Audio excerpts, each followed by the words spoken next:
In a world where, holy cow, that's so badass, the animation is so good, it's almost like none of the story actually matters. Anyway, in a world where dungeon gates pop up randomly filled with monsters that are apparently immune to all conventional weapons, like, just imagine a level 1 goblin brushing aside a tactical nuke. Yep, so we gotta kill them with swords and spears, but magical ones.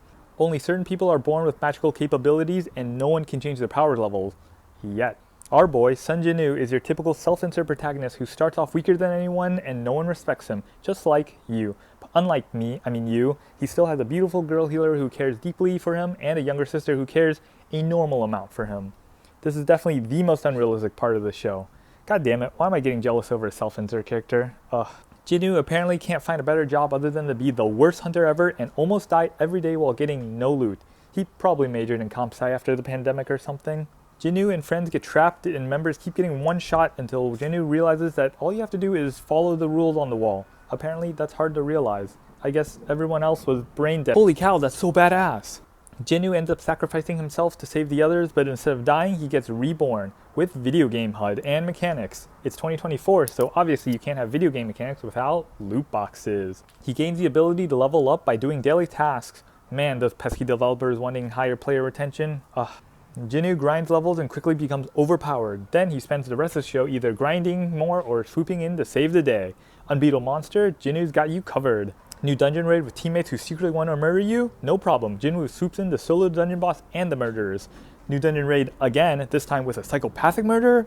No problem. Jinwoo swoops in to solo the dungeon boss and the murderer. Wait, isn't this exactly the same as before? Holy cow, he's so badass! To end off the season, Jinwoo goes through his job change dungeon where he can't use potions, but that's okay because all he needs is raw determination. Man, that's so cliche. Holy cow, he's so badass! Then he gets swarmed and for once he can't determination his way out.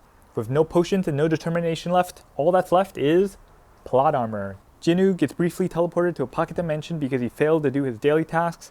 This allows him to use potions and fully recover. He then returns and defeats all his enemies with ease. Finally, Jinwoo gets his job change and becomes, even to his surprise, a necromancer. Then he says the super famous line, and resurrects Igris, the enemy knight from earlier in the dungeon. Alright, that concludes the main story beats, so it's time for some rapid fire minor details that basically exist to foreshadow future stuff. Let's go. First, this girl, Cha Hae-in, exists. She doesn't do much, but there ain't no way they spend this much budget on a side character, right? Wink wink.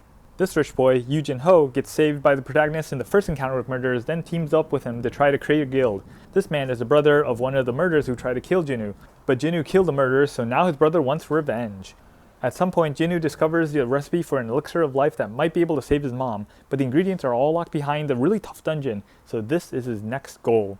In the past, some horrible disaster happened on Jeju Island, and now this guy assembled the strongest hunters in Japan to return to the island once again. Now, time for my thoughts. This show was really fun to watch. The story is not deep nor groundbreaking, and all of the characters are pretty shallow, but that's okay.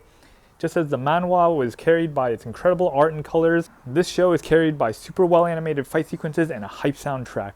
The world and game mechanics are cool enough to make you want to keep watching to find out Jinwoo's next upgrade, yet simple enough to never be confusing or distracting.